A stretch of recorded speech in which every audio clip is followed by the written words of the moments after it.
Oh, hello. We are live, and it's good to be back to the umbraCoffee episode 196. Hi, Callum. Hi, everyone. How are you? How are you doing? Yeah, I'm good. We were just saying before we went live. That's why we're 5 minutes late. We were having a catch up. But Yeah. yeah, busy week, stressful week. Had loads of rubbish going on.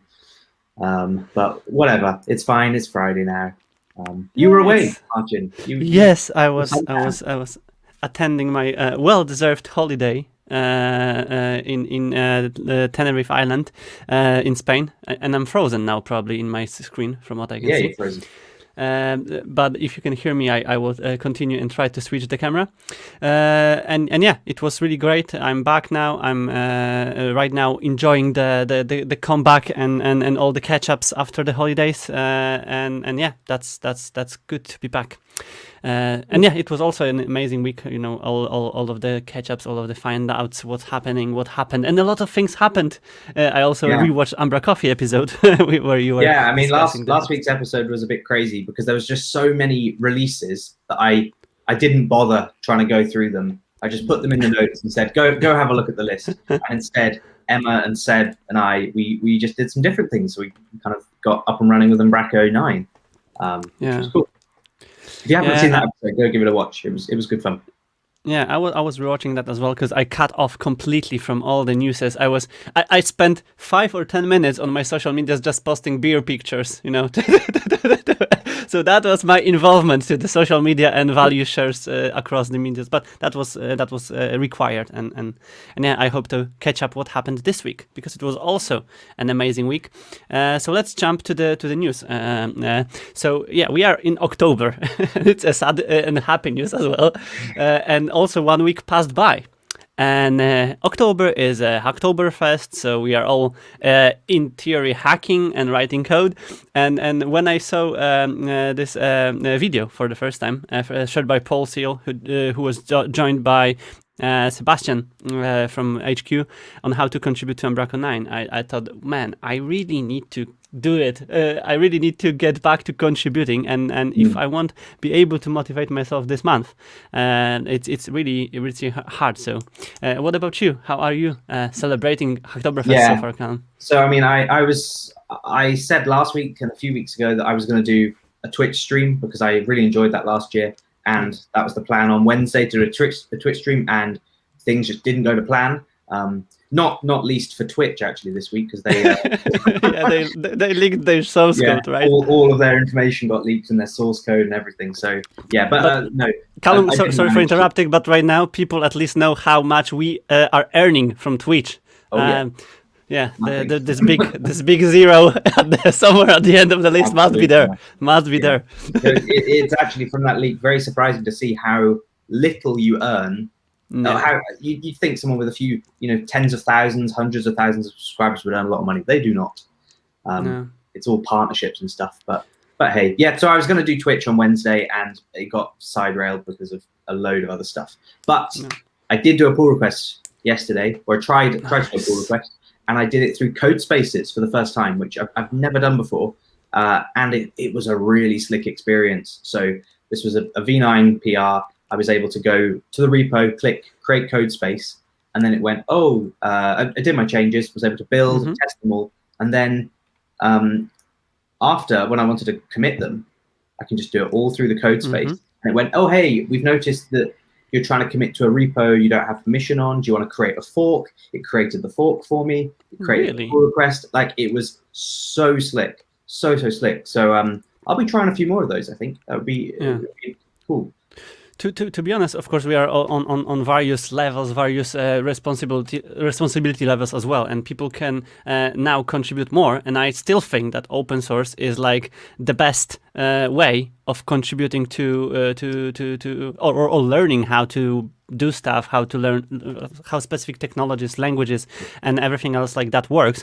And yeah, videos like that, for example, shows how easy and how easier it is these days rather than, for example, a couple of years ago. And I believe, and I strongly advise everyone who wants to learn new technologies. I did it with Python a couple of years ago, and same with Umbraco. If you want to learn how Umbraco works, how things in Umbraco are done, just jump into the repository, try to search for some issues, for first-time issues as well. And I know also Sebastian is doing an amazing work of tailoring some of the issues and pushing them out even on the Discord server as well, where people can find and easily contribute to something what is already awaiting some attention and some time, because it's all about time, dedication, and distribution, because it's impossible to be done within our own times for everyone, and people can easily help. And there's labels on the issue tracker as well. So if you're looking for something to get started, like there's I think good first PR or something, or good first issue as a great way. So those are things that HQ have identified as being something that the community could help with. It would be kind of a low barrier to entry. There's a lot of detail in the issue that you could get up and running with. So yeah, that's a great way. And I was going to say that there's an upcoming series on the blog, on the HQ blog, about the different ways people are celebrating and participating in Hacktoberfest, including my story. And in there I explain a little bit about how actually what I'm doing is I'm learning as well as hopefully the people watching the stream. Like I'm not there trying to be like, oh, look how skilled I am contributing. I want to take a relatively simple issue or something that's a bit different, learn about it, and kind of walk through that process on the stream. So the idea is that other people can follow along and realize, hey, it's not that difficult to dissect a problem that looked really complex, but when you dive into the code and you just try and pull it apart, it's not so bad. It's a really difficult thing to like actually verbalize and speak through when you're doing it, but it's a really valuable experience, I think. Yeah, that's why we also love live streaming in general. It's just natural, and that's normal that we have issues, we have problems, we have challenges to face, and no one is a god in any technology, and everyone is making. That's what I loved as well. Also watching some coders on Twitch back in the days, I realized that we are all the same. We're all making the same stupid typos, the same stupid mistakes, and the goal is the most important. And plus, we can learn from each other both ways, as you said, and I will hopefully join some of the streams, and I'm glad you are doing them. So 12 o'clock Tuesday, I'm going to do my first stream, and I'll do those every Tuesday for the rest of this month. But I was going to say as well, having an audience there is actually really handy, because when you make a stupid mistake, as we always do, you can spend an hour looking at a screen going, why is this not building? And you're just missing a semicolon or something, and it's just frustrating. Having those other pairs of eyes there, just in the chat, able to go, hey, you've missed this, or you could do that a bit differently, is great. And again, we all learn. So yeah, come along to the stream. There's other people that are doing it too. I know that HQ are doing their kind of in Discord, aren't they? They're doing a live hacking. That's on our list as well, and I think it's happening also today after our umbraCoffee episode, where there will be some live stream about setting up the Linux machine, where Carl will be helping to digest this topic. But yeah, it's also on every Thursday at 1 Central European time. Many of our Umbraco community members, including HQ members, will be streaming and live hacking some challenges related to Umbraco. So I think it's harder to find other excuses than time restrictions now too, because there is so much knowledge shared how to do it, so much information, so much input to process. Then that I think it's a lot easier. And again, if anyone wants to do something else and maybe don't have ability to do it as at work or in the team, where, for example, Umbraco is no longer present, that's perfect to be involved and help Umbraco and for everyone else. Yeah, and I think this format, this way of kind of collaboratively hacking on something or screen sharing and streaming it, I love it. I think it's great. And I'm not in Discord. I've made my views very clear about Discord before. But then even this week, I think there were some donuts shared for you, Callum, recently. Oh, thank you. There were some donuts. But yeah, I know that Warren and Jason on my team, they were discussing about these new tag helpers, and they kindly spun up a Zoom meeting that I joined, and this was yesterday, I think, or the day before. We discussed how we could improve some things in the core. And that's just a far more collaborative, better way of working, I think, than say raising an issue, having a mile-long discussion about it. Like people can actually achieve things on these calls as well. It welcomes the community, and so yeah, let's get more of those going, impromptu ones or planned ones. And and it's great to see more videos as well. I prefer this format to consume, even if I only listen. But if recordings of that or anything like that will be shared anywhere, I'm happy to rewatch if it won't be possible to be done live. But of course, live participation is always better. So yeah, let's hack and let's contribute as much as we can. Still, challenge is till the end of the month, and everyone can gain some experience, some goodies and stuff shared by DigitalOcean and Hacktoberfest team. So let's and Umbraco team as well probably. So let's do it. Umbraco releases also this week. We've seen a new release from Umbraco. It's 8.17, and the blog post. Yep, and it brings tabs back, a long-awaited functionality and user experience improvement or hack. Again, but in the new shape, in the new form, which is also an amazing form, and we've been discussing it before on so many episodes that it's not just bringing back what was before, but it's a new way of managing tabs, creating tabs, also managing document types with tabs, and that's amazing. And there is an unboxing video, referring back to video format, what describe in what we can see exactly how 8.17 changes the way of dealing with tabs and many other features, but many more things which were delivered with this release. So tabs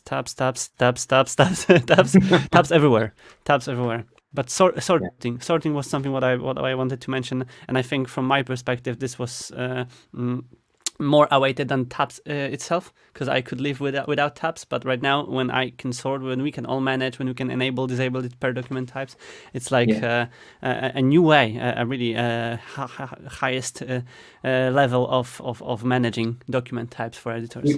We've of course discussed this before, that tabs is a very opinionated thing. Some people like them, some people don't. I think this solution that they've come up with is a great compromise, where you've got the option. You can have them as groups, you can have them as tabs. That's totally cool. And I know in some of our projects there's places where tabs make loads of sense, and there's other places where groups actually work really well. So this is great, but also we're getting all of the kind of UI improvements that have come with this in core, with that, like you say, the sorting, the revamped doc type editor effectively is cool as well. So it doesn't matter what your views are. It's a win for everyone. Yeah. Plus there is a lot of small improvements, making a big help and big improvements into the general usability of Umbraco, also including the performance enhancement. And here I was looking for the Chad appreciation banner, because 8 out of the 10 of these performance enhancements were made by Chad, and it looks amazing. I checked some of these PRs, and still it's like straight on the point, straight where it was needed, and I was always surprised that issues like that were spotted and found, because it's not something what is purely visible on the UI, or easy to be spotted, because we might got used to working with this like this, and that's amazing. So big high five for everyone who contributed, not only Chad, but every possible contribution. Jquery updated too. We all know that that's really our favorite JavaScript framework, library, whatever it is, on umbraCoffee. Thank you to whoever did that. 3.6 great features delivered with jQuery 3.6, a long-awaited update. But yeah, there were many contributions, 64 bug fixes and feature additions. So it's not only tabs, to be precise. And yeah, 47 were made by the community, and 14 unique contributors. Great work. Many more plants and trees delivered with this release. So great. Did you see they also, as part of the V9 release, they planted a further 900 trees, which is incredible. No, I haven't. So the forest is rapidly growing. And it's funny, I was looking the other day just to see how the Umbraco forest is compared to some of the others. On ecology, there is a lot of very very big sites or very big companies that have got like hundreds of thousands of trees. But I think we can get there. We're not far off. The growth in the past couple of months has been good. So let's we just need to be consistent, right? Consistent, expanding, and dedicated to that. So yeah, let's get our hands on 8.17 and yeah, let's explore and improve Umbraco. And again, maybe worth to mention that some of the features were backported to 8.17 from the V9 development, and we always appreciated the way how the branches and the work was migrated between the releases, and it's amazing to still benefit from some of the new developed stuff for V9 in V8, because we will still use V8. Yeah. Sebastian explained last week, they're not going to be accepting any back-end PRs for V8 really anymore. Maybe the odd fix here and there, but definitely no new features. Whereas front-end back office UI stuff can be targeted for both V8 and 9 because it's almost the exact same project. So definitely, if you do a UI fix for V9, it will probably be back-ported, and equally, if it's into V8, it will be ported up to V9, which is awesome. Yep, that's great. Another great release to be discussed is a Vendor 2.0 release, which was released on October 7th, and supporting both Umbraco 8 and Umbraco.NET Core version 9. And what I noticed also on this blog post was a great explanation of the project refactoring. As a developers, we not always appreciate a good refactoring, and in the most of the teams, there is not enough time always for the refactoring and covering some technical depth. But here Matt amazingly described, and I saw some tweets before about some challenges and some changes on the way where the project needs to be restructured to support the new frameworks and the new technology behind. And it's great to see it really well done, and the project itself is getting better with every possible release. And Callum, you are probably using it more than I do in your projects. Can you say more about the features there? So we actually started our first vendor V2 site yesterday. Literally the day that it came out, we were ready to go. It's a small, simple site that we're going to have live in a couple of weeks, basically. So it's a good test bed. So it's our first V9 project. It's our first vendor V2 project. As far as we can see right now, vendor V2's working great, and it doesn't really feel on the surface any different to what we're used to. Yeah, a few namespaces have changed, but it's not really that big a change, which is awesome. Even the payment providers that we needed were already migrated. We had some time aside to upgrade one of those ourselves if Matt didn't want to, but he did it, so that's great. And we use vendor usync, and we hit an issue yesterday, which I think within half an hour of raising the issue, we had a fix out. I think Kevin actually jumped on it and went, "Yeah, this is in usync." So we got an update to usync that fixed usync usync vendor usync, and also for Contentment too. So that's cool. It feels very polished. We'll know a bit more, I think, once we get into like running a production site with it or a bigger site. But it's cool. And something else I'll say, which is related. We're going through this whole journey now. We've had a way of working with V8 where, it's like we've done those things probably the same way for many years because .NET Framework stuff's not really changed. Whereas on .NET Core, we've got loads of new principles and practices. And what we're now having to do is kind of have these question pretty much everything going, is this the way we should be doing this now in .NET Core? And we've had these conversations this week about app settings JSON files and like where do we store configuration and what should our defaults be and should we have defaults and all these sorts of things. And it's just being highlighted by this new project because I think usync 9 ships with Content Edition included now, and I think it's on by default, and we would never have had that on before. Yep. So this time, we do a usync export and it gives us all the content too. Not something we would ever really thought about. And then we have to make the decision of, do we want that in our projects or do we want to turn it off? So we're slowly building up this kind of default set of rules and principles that we're going to follow. We'll share them at some point. But it's a really interesting process. So I don't think we've hit anything vendor-wise or usync-wise. It's just probably framework and the way things are done that's changed, and we're then having to change ourselves. Yeah, I saw a tweet probably today that how the typical day for the developer looks like. It's like 7 a.m. I'm joining the work and discussing frameworks, technologies, and language used on Twitter, and then at 9 p.m. I got to sleep. So this is how we work, and I think it's exciting as well, because we were discussing it when we also switched to the .NET Core implementations. It was something new. It's always exciting if it's new, and this dose of unknowns is making it interesting. And still, probably there is no answer that this is the way, because in every software development, every technology, there is no one way to achieve the same goals. But until it works, it's amazing, and still worth refactoring and optimizing. So it's great referring back to these releases. It's great to learn how people approaches that, and I think Matt and Kevin are both great in sharing their experiences of their learning paths, and generally we can all learn from everyone else's journeys and mistakes and also learnings on the way. And you've mentioned, Kevin, using also released a new big release. It's 8.10.3 with tabs, of course, included. So yeah, there is a patch release. And everyone using can benefit from upgrading to the recent version, and this is the fix which you've mentioned before. There's two new versions of Usync 9 out this week. So we had Usync 901 and 902, which fixed some of the issues that we were mentioning a second ago. So Kevin's been busy. Yeah, as usual. The next one on the list is Contentment.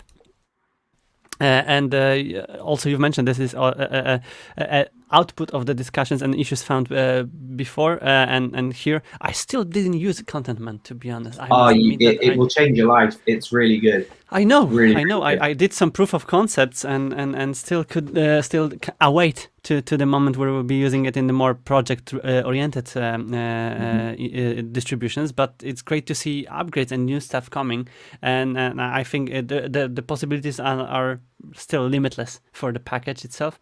And it's now supporting for V9 and merges some new updates from the previous versions. So yeah, and this is the last of the alpha releases, so that's also information for everyone who maybe, I don't know, doesn't trust alpha releases and awaits some stable ones. This is the last one, and then it will be supported for V8 and V9 with the multi-targeting approach of the package. Great work by Lee, and big high five for Lee for doing such an amazing job with this package. Another top package, this is the second release which you've mentioned, but another top package is God Mode, and one of my favorites recently, to be honest, because of a couple of the problems being literally spotted in the diagnostics dashboard on the God Mode package itself. So yeah, new release with some all the tags and content which are linked, and many improvements on the way in the God Mode browsers. If anyone haven't used the God Mode package, I highly encourage everyone to check it out. I wasn't even aware that there are so many relations between various things in Umbraco, and the package visually represented it for me.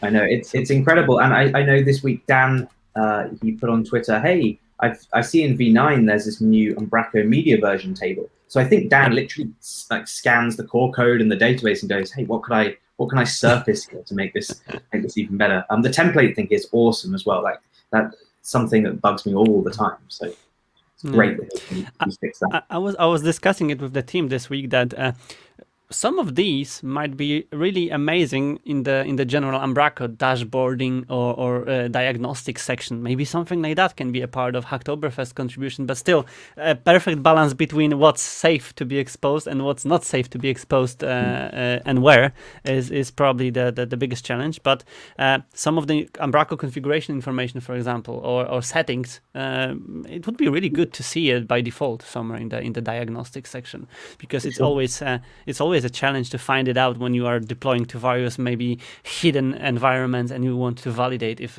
it was transformed and shipped correctly, for example. Yeah. But yeah, great work done and great package for everyone to check. Another package on our list today, another update is a Skybrat Umbraco textbox update from Anders. And first stable release for Umbraco V9, and yeah, it won't work with the older versions of Umbraco. So slowly cutting off from the older versions of Umbraco for some of the packages and some of the new versions. But yeah, great package again. And Richard released a new version of Member Export, which helps in exporting and managing a big amount of members. And here it's also supporting Umbraco 9. So yeah, more and more packages for V9. You've discussed it last week. There's already a huge set of package supported, and now it's even more of them. A new one, which I haven't seen, it's a content relations package. We might be jumping the gun pushing this one. It appeared on our this morning. So yeah, but it looks really cool. So this is like a kind of similar to his domain editor, where it would be split out as a nice dashboard as content app. He's servicing things that really aren't visible, aren't nicely manageable in the UI. This is again something that should just be taught, really, but it looks awesome.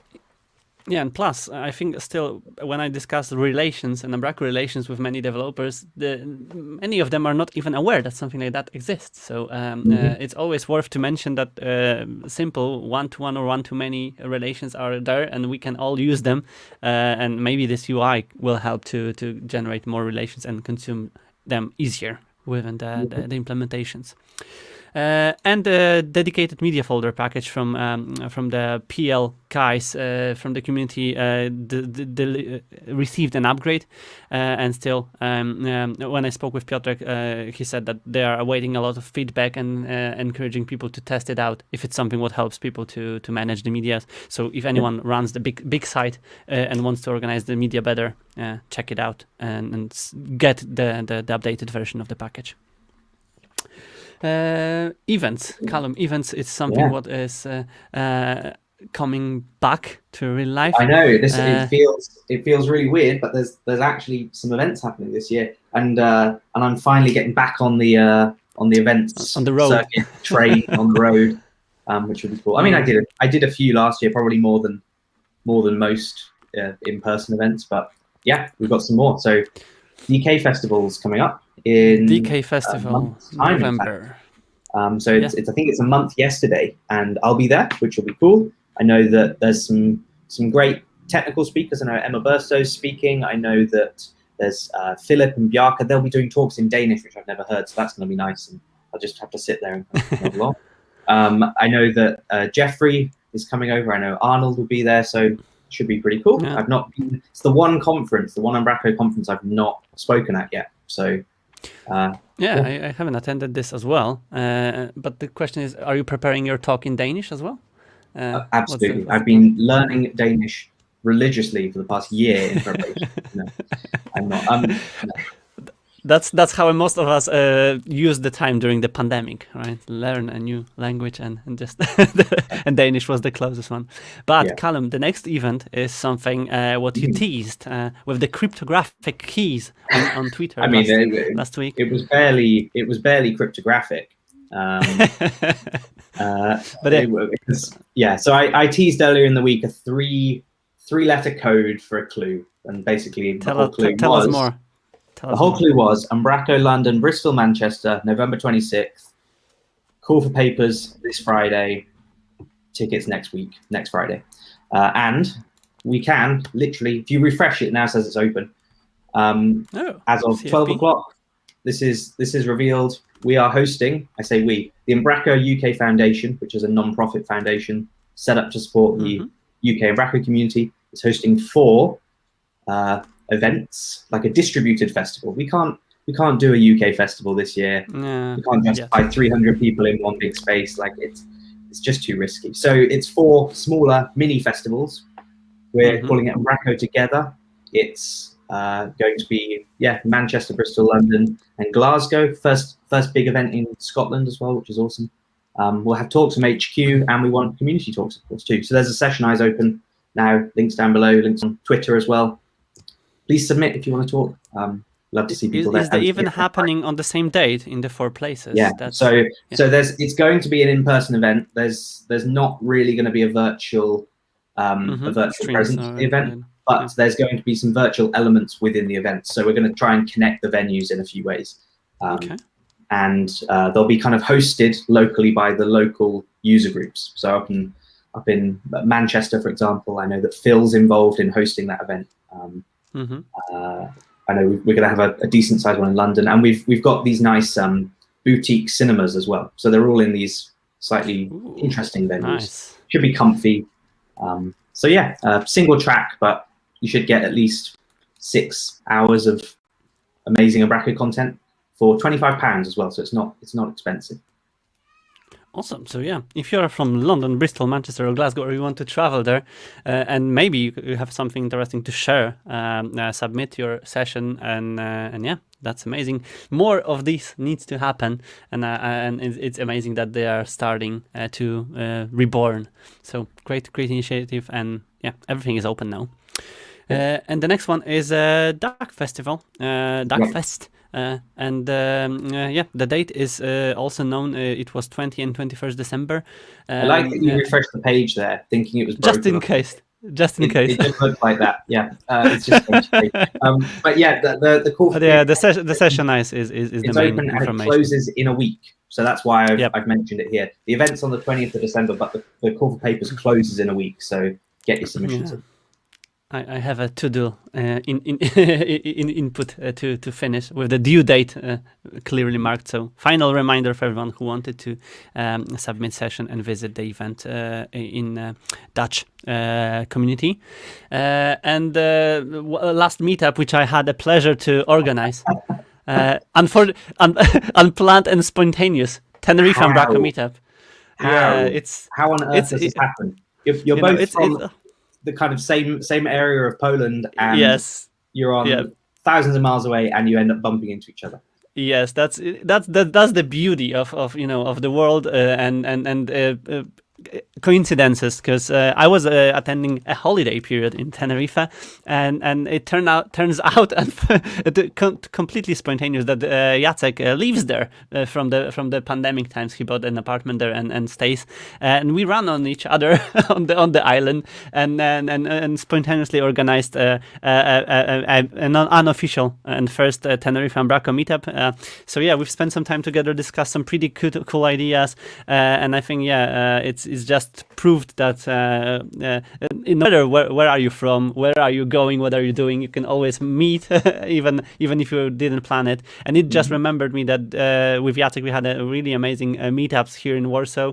Jacek was also one of the first umbraCoffee attendees. He was, wasn't he? Yeah, when I was doing it in Polish just at the beginning, a couple of years ago. So it just made me feel like we need to do. Was he also I think he might have been our first ever guest. Probably, yes. umbraCoffee 00. I'll find it. I'm pretty sure. We need to find it. So yeah, but I want to send one more big high five for Jacek. His energy and the sun, which was there with some great ideas and great possibilities. And yeah, what I want to just also share as this message is like, no matter if you are a single person, two of the guys who wants to discuss ideas, it's always worth to meet, grab a beer or a drink or coffee together or anything else, and just exchange the ideas, and that's how big ideas and big things are born sometimes. So yeah, do it, and I need to do it more often as well. I've just checked and confirmed that Jack and Jacek from JMMJ were our first ever umbraCoffee guests. So that's amazing. That's amazing circle after a couple of years, and yeah, again, I was surprised that he messaged me that I'm 10 minutes from you right now, so just share your location, and we shared the location on WhatsApp, and then it turned out that really we worked to each other.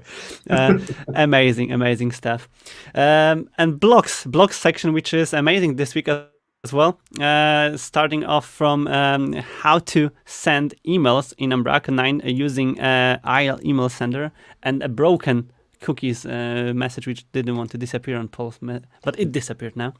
So Paul shared a really in-depth description on how emails can be sent in the Umbraco v9, and it's a great addition. For those that don't know, is that in NetCore, whatever it used to be, SystemNet Mail or something, the inbuilt SMTP doesn't exist. It's not there. So you have to rely on a kind of third-party thing, and Umbraco has given us a nice abstraction, so we can swap out the email service, basically. Yeah, exactly. So it's a change of system.netmail, a new way, which right now is documented and fully possible to be used now by everyone. Thanks, Paul, for sharing this. The next one is from Corny. And it's about a battle between 8 and 9. I saw Corne was teasing a series of articles like that, and here it's like starting from the events and notification comparison, and again, great set of things which changed since Umbraco 8, and how the things are possible to be done in Umbraco v9 and v8. Great article. I think it's very useful for everyone who wants to transition and learn how the things are changed now. I don't know if it's linked in here, but Warren also did a great video back in May of how getting used to the system in v9. I know that I've seen since maybe last week, since it came out, people saying, the event system is just so great in v9, and it's true. And if you're used to Vendor and you've been doing stuff with Vendor, it's very similar to Vendor's event system, event handler system that they've had since day one. So yeah, it's great. Really great. I think generally we all need to get used to more event-driven approaches, and it's a trend across the many implementations. Still a lot to improve, even in internal Umbraco connections between events.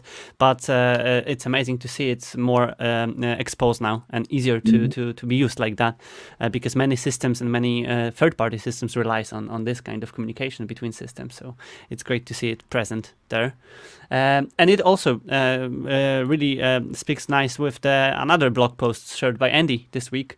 And Commerce Tools is a third-party e-commerce provider, which is a completely headless implementation of the e-commerce. And Andy shared here a really nice way of integrating some of the things coming from the e-commerce headless system into Umbraco, property editors, for example, or maybe dashboards, many other possible use cases.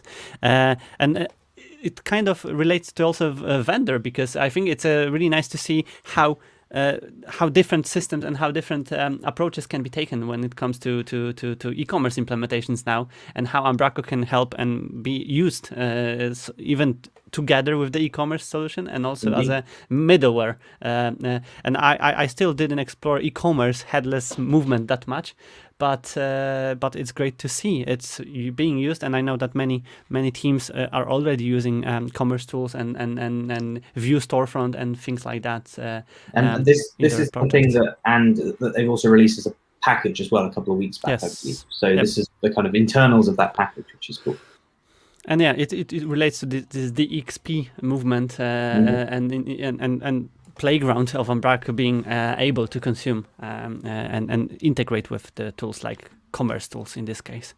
And last but not least, one blog section is a blog from Aaron, who shared how to use bundling and minification with the newest .NET 5 and Umbraco. So this is an interesting one, because it's a different approach, and there's benefits to using this over what Umbraco ships with, which is Smidge. So Smidge is like client dependency framework, for those that are familiar, and it will bundle and minify and compress your static assets.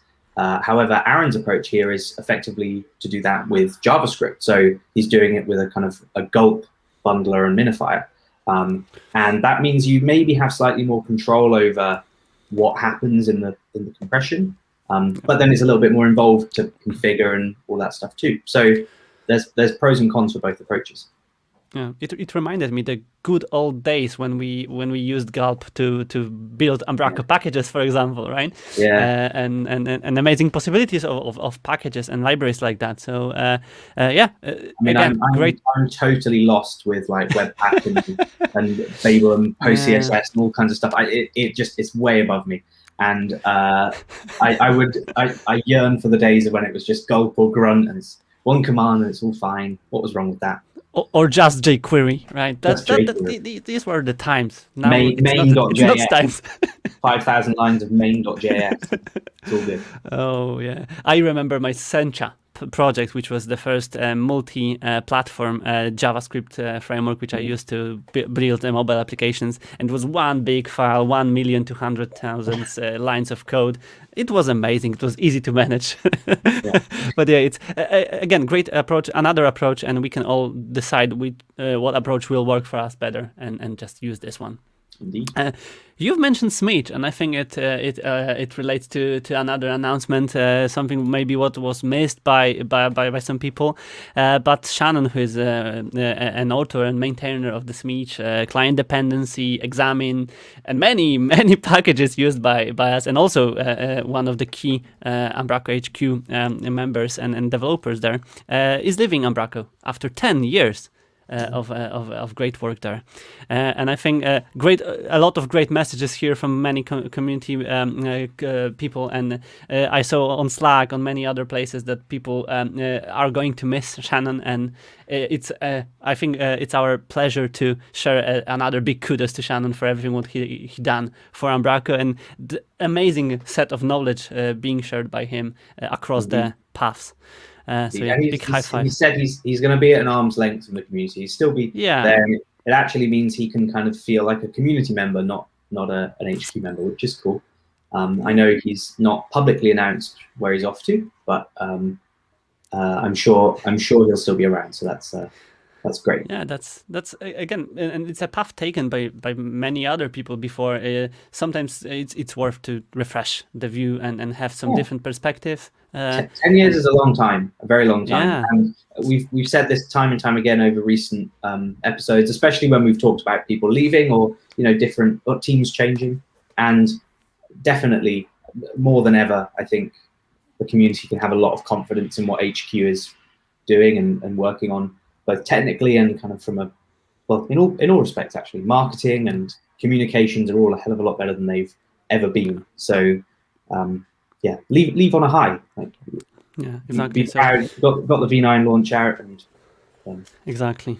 So yeah, thanks Shannon again very, very much for everything what you've done for the project, community, and all of us personally too. And yeah, wish you luck and a lot of fun in the new role. And as we've said, Callum, we will see probably the paths crossing more as a community member from the Shannon's perspective. And yet, this is first of the leaves which we'll be discussing today, because the second one, we've mentioned it probably back in the days. I can't remember when it was exactly, but Jacob, Umbraco CTO, also left the company, and Umbraco probably is still looking for. I don't know. I've not checked, but they definitely had a job opening for CTO, and I think shared the link before as well. So, yeah. Big boots. Yeah, I still remember our first retreat when Jacob also joined the project then, right? That was the first Code Garden for Jacob. And we had a lot of great discussions and he had a really great fresh views from the new CTO's perspective as well. And yeah, so Jacob, also thank you for everything what you've brought to the project. And again, great summaries and some of the memories shared by the community members on this LinkedIn post. And yeah, all the best in the new role, whatever it will be. You're absolutely right that was Jacob's first Code Garden and his first retreat, and didn't really know what to expect. And it was mine as well. Yeah. My first retreat, but I distinctly remember the story. So he joined, I think, in the January, of that year, and this would have been in May or June. And just before the retreat, we all went for a big meal in Unza, and Niels gets up and he goes, I'll get the bill," and he just walks out. And we assumed that he'd picked the bill up, and we all then just got up and left. And they came chasing after us. And of course, Jacob was the only one there that had like a company card, so he had to go back and sort it all. But yeah. Yeah, I also remember well our first morning swim there all together. Yeah, so it was extremely cold out there, and we were still swimming, and Jacob was leading this movement. So yeah, great memories, and still wishing all the best for on the new roles and new paths. And still, I think that it's hard to get rid of Umbraco from the mind, even if you are living or moving forward. So hope to see Jacob somewhere around. Exactly. And that's from the sad news, but there is a new the last news from the Umbraco HQ perspective shared today. It's a new profile from October, and it's Laura Nito, as new profile series used to do is to expose some community members who might not be well known or easy to be recognized, and praises the great involvement and work being shared by these people. And Laura is from Portugal and moved to Netherlands. So there's a great picture. She tells the story. Oh, and Laura's in the chat. Hey, Laura. Laura tells the story of how Jquery 2019 was the kind of the platform that launched it all. And I know that I was there, and I was trying to kind of squint at the picture and see. I think I'm somewhere near the back there. But it was a great event, and I can't think of a better way of getting introduced to the community actually. So that's cool. And Laura's doing some great stuff. She's very interested in, as I say, GraphQL, Blazor, and VR as well. She's got a new VR headset that is cool. So yeah, I don't know, Callum, if you're not here out there on this picture, but I'm definitely back left somewhere. Okay, so yeah, it again proves how events are changing some perspectives on and how even helps to still boost some activity around the professional and personal achievements. And again, as new series started to do, Laura also shared some 3 must-dos for some newbies: community Slack and Umbraco forum. I would say Discord again now, but it might be collected before the Discord was born. And yeah, have some time exploring, and packages built by the community as a lesson. And I think general open source, just dive into the code is a great lesson for everyone starting out. And nice curved monitor here out there. So yeah, read more about Laura's involvement and a new U profile from this month, and share your work to get known and recognized and shared on some of the further umbraCoffee and not only episodes. That's all from our list. We are completed now, and I don't know still why my camera didn't work for the long time, but I will find out. I'm still learning. Yeah, you buy all this expensive equipment, and then you have to upgrade all your other expensive equipment to make it all work with the new expensive equipment. And it's all just expensive. It's just investment which will pay back in time, hopefully. Yeah. But yeah, right now I'm on the new camera, so hopefully I'm a little bit more high quality now. But if not, I will find out and try to improve for the next episodes. So yeah, everyone, thank you for being with us today. We are 4 episodes away from 200. 4 episodes, which is mad. We've got to come up with something cool to do, but we want to get to 700 subscribers ahead of that. So please like, subscribe, share. Every week when we've plugged this, it's gone up by 5-ish. So 5 people have subscribed each week. And that's awesome, because if we keep doing that, we'll just about reach 700 by the 200th episode. But we want to get there quicker. So please subscribe, share it, create fake accounts for your dog. Don't do that. Yeah, and we received an email from YouTube that they are closing our AdSense. The because because we've earned no money. Yeah, due to inactivity of our inputs here, but we didn't set up any ads and anything, so that's why. And we are not planning to.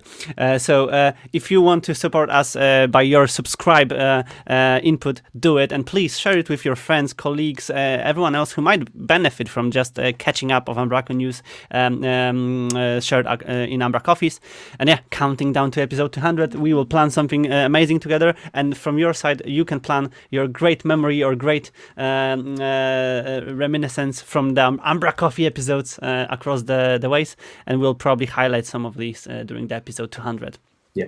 And that's all. So like, subscribe, share it, and thank you everyone for staying with us, and see you each other on the next episode as usual. Friday. Have a great weekend, everyone. Thanks, Callum. Thanks